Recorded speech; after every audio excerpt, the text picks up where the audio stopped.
लोगों की गलती है कि काट करके बेचे। जिस तरह से कोई कसाई काटता है किसी बकरे को, इस तरह से गुड़गांव की जमीन को काट करके बेच करके काम चलाया। लेकिन सरकारें आई और चली गईं, लेकिन मुख्यमंत्री के दर्शन इस कोसली हलके को नहीं हुए। गुड़गांव तो डेवलप हो गया, लेकिन जिस तरह से उसको डेवलप होना चाहिए था उस तरह से गुड़गांव डेवलप नहीं हो पाया। मेरी आशा यह है कि जब रेवाड़ी डेवलप हो तो गुड़गांव जैसे तरीके से डेवलपमेंट ना हो। अब हम किसको दोष दें? दुष्यंत जी को तो दे नहीं सकते क्योंकि हमारी पार्टी के मंत्री हुआ करते थे। तो हरियाणा के अंदर जिसके पास ये विभाग था उन्होंने दुरुस्त काम नहीं किया। और खास तौर पे यूं कहना चाहता हूं कि इस क्षेत्र के अंदर ऐसा भी हलका है जिसका प्रतिनिधित्व कुछ साल पहले लक्ष्मण सिंह जी करा करते थे। कोसली एक ऐसा हलका है, 5 साल 7 साल बड़े बड़े नेताओं की इंतजार करे थे, लेकिन सरकारें आई और चली गईं, लेकिन मुख्यमंत्री के दर्शन इस कोसली हलके को नहीं हुए, इस जिले को नहीं हुए। लक्ष्मण सिंह जी ने सारी समस्याएं इस जिले की तकरीबन आपके सामने रख दी, तो मैं ज्यादा लंबी चौड़ी बातें दोहराऊंगा नहीं। लेकिन मेरा 45 साल का राजनीतिक तजुर्बा है। गुड़गांव को मैंने बढ़ते देखा है। वो गुड़गांव जो एक टाइम के ऊपर छोटा सा एमसी या म्युनिसिपल कमेटी हुआ करता था, जैसे कि रेवाड़ी आज के दिन है, आज के दिन वो उत्तर हरियाणा का सबसे प्रसिद्ध और मालदार शहर बन गया है, जो 70% तक हरियाणा के राजस्व में अपना योगदान देता है।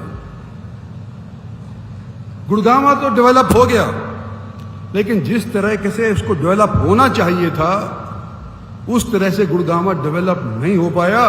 और हम सालों साल देखते आ रहे हैं कि जब बरसात आती है किस तरह से जल भराव गुड़गांव के अंदर हो जाता है, करोड़ों रुपए खर्च करने के बाद भी। और आगे डेवलपमेंट होने लग रही है। हर एक प्रांत के लोगों की अगर किसी नए जगह के ऊपर आंख टिकी हुई है तो वो रेवाड़ी के ऊपर है।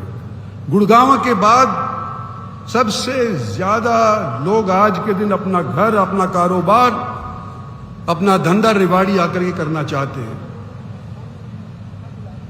कोई रोहतक नहीं जाना चाहता, कोई हिसार नहीं जाना चाहता। दिल्ली के आसपास अगर कोई क्षेत्र अगले 10 सालों के अंदर बढ़ेगा तो वो रेवाड़ी बढ़ेगा। मेरी आशा यह है कि जब रेवाड़ी डेवलप हो तो गुड़गांव जैसे तरीके से डेवलपमेंट ना हो। आज गुड़गांव राजस्व तो देता है, लेकिन लोग वहां पोस्टिंग इस तौर के ऊपर चाहते हैं कि जब हम यहां से छोड़ करके जाएंगे तो यहां के कमाए पैसे आलीशान तौर के ऊपर अपने घर बना करके खर्च करेंगे। डेवलपमेंट ठीक नहीं हुआ गुड़गांव के अंदर। हमारी सरकार की गलती नहीं है, हमारे से पूर्व सरकार हरियाणा के अंदर जो थी उन लोगों की गलती है कि काट करके बेचे। जिस तरह से कोई कसाई काटता है किसी बकरे को, इस तरह से गुड़गांव की जमीन को काट करके बेच करके काम चलाया। मैं नहीं चाहता कि ये गुड़गांव के अंदर जैसा हुआ वो रेवाड़ी के अंदर भी हो। और आज इस जिले के अंदर जहां आप उपस्थित हुए हैं उन चंद जिलों में से है जहां पर 100% भारतीय जनता पार्टी के टिकटार्थियों को जिता करके भेजा है। आप बगल के अंदर गुड़गांव है, यहां रेवाड़ी है। तीनों के 3 एमएलए आज हमारे बीच के अंदर बैठे हुए हैं। और आज इतनी पब्लिक रेवाड़ी की भी आई है, बावल की भी आई है, हो सकता है पटौदी की और कोसली की भी आई हो। ये कह रहे हैं, मेरे मार्फत कह रहे हैं कि हमने मुख्यमंत्री जी सरकार को बनाने में अपना दिल पूरा लगा करके योगदान देते हुए तीसरी सरकार बनाई। ऐसा ना हो कि हमारे इस योगदान को नजरअंदाज किया जाए। और आज आपसे बड़ी उम्मीद लेकर के हम सारे स्टेज वाले और हम सारे के सारे जो नीचे बैठे हुए हैं इस जलसे के अंदर सब उम्मीद कर रहे हैं कि जिस तरह से अब तक आप चलते आए हो, अगले 4 साल के अंदर ये मांगे जो यहां पर मंच से उठाई गई हैं सो पूरी होंगी। और यहीं का एक जिक्र हुआ कि 7 साल से 8 साल से हाईवेज चलने हैं, बन रहे हैं, लेकिन बन नहीं पाए। लक्ष्मण सिंह ने भी कहा, मैं भी कह रहा हूं, ये हरियाणा स्टेट के हाईवेज हैं, केंद्र सरकार के कितने बढ़िया बन गए। अब हम किसको दोष दें? दुष्यंत जी को तो दे नहीं सकते क्योंकि हमारी पार्टी के मंत्री हुआ करते थे। लेकिन आज के दिन स्टेट हाईवेज और स्टेट की पीडब्ल्यूडीज के अंदर अगर देखा जाए माइक्रोस्कोप से, तो हरियाणा के अंदर जिसके पास ये विभाग था उन्होंने दुरुस्त काम नहीं किया और ये हाईवे भी लटके पड़े हुए हैं। तो कृपा करके इसके ऊपर ध्यान जरूर दें। मैं एम्स का भी थोड़ा जिक्र करना चाहता हूं कि बड़ी मशक्कत के बाद 10 साल के बाद सन 14 या 15 के अंदर अनाउंसमेंट हुई थी खट्टर साहब की 52 के अंदर, 8-9 साल के बाद ये एम्स यहां पर स्थापित हो गया है। प्रधानमंत्री ने उसका शिलान्यास रख दिया है। हाईवे के बिल्कुल सटा हुआ है, जो नारनौल को हाईवे जाता है, नेशनल हाईवे बन गया है, लेकिन बीच में रेलवे लाइन आती है। करोड़ों का एम्स, देश के 22 एम्स में से एक एम्स हरियाणा के इस क्षेत्र को जो भारत सरकार ने और प्रधानमंत्री ने दिया है। लफड़ा इस बात का पड़ा हुआ है कि हाईवे से एम्स रेल की पटड़ी पार करने के बाद कैसे पहुंचे। और मैंने पीडब्ल्यूडी का जिक्र मैं कर रहा हूं, तो पीडब्ल्यू ने कहा कि हमने मंजूरी ले ली है, हाईवे से लेकर के एम्स जाने के लिए हमने मंजूरी ले ली है। रेल के नीचे अंडरपास बना करके हम एम्स के लिए रास्ता देंगे मरीजों को। और खर्चा कितना आएगा? 52 करोड़ रुपया।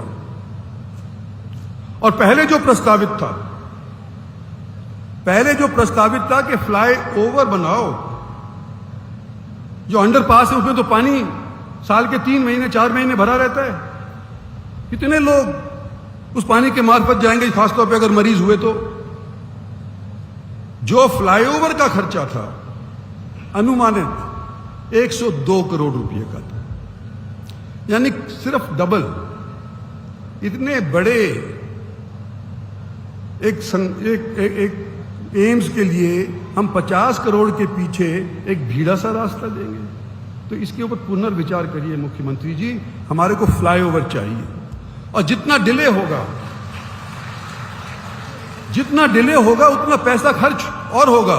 अगर आज आप अंडरपास मंजूर कर देते हैं और बन भी जाता है, मैं कहता हूं, तो क्या यह डिमांड बंद हो जाएगी कि फ्लाईओवर नहीं चाहिए? पॉपुलेशन बढ़ रही है और आज से 5 साल बाद 4 साल बाद यह डिमांड फिर उठेगी कि हमारे को फ्लाईओवर चाहिए, अंडरपास पर्याप्त नहीं है। और जब फ्लाईओवर का खर्चा जो आज के दिन 100 करोड़ है वो 500 करोड़ हो जाएगा। और मैं अनुभव से बोल रहा हूं, आज से 2 साल पहले गुड़गांव के अंदर भारत सरकार ने, मोदी सरकार ने मेट्रो का विस्तार मंजूर किया। चारों तरफ गुड़गांव को मेट्रो से जोड़ने का जब अप्रूवल हुआ, वो खर्चा और 2 साल के भीतर भीतर जो अब खर्चा अनुमानित है वो दुगना हो गया। 2 साल के भीतर भीतर दुगना हो गया है, और जब तक बनेगा तो चौगुना हो जाएगा। तो मैं कहता हूं कि सस्ता रोए बार बार, महंगा रोए एक बार। हमारे को महंगा वाला दे दो।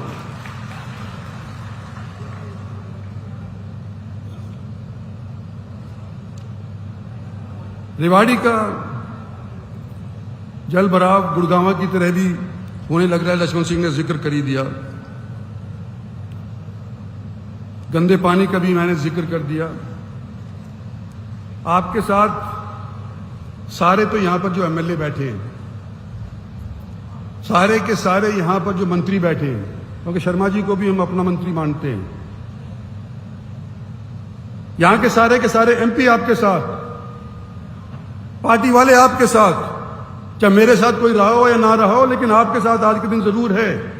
और हमारा हक पड़ता है कि हमने आपकी सरकार बनाई है, हमारी बात को प्राथमिकता दी जाए। धन्यवाद और जय हिंद।